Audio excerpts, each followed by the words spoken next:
Did you know the man who inspired Gordon Gekko didn't just get caught? He helped take down everyone around him.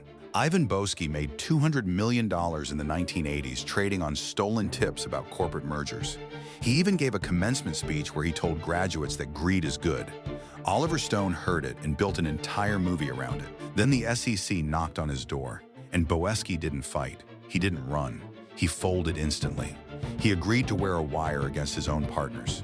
He shook hands, made calls, sat across from men who trusted him, and recorded every word.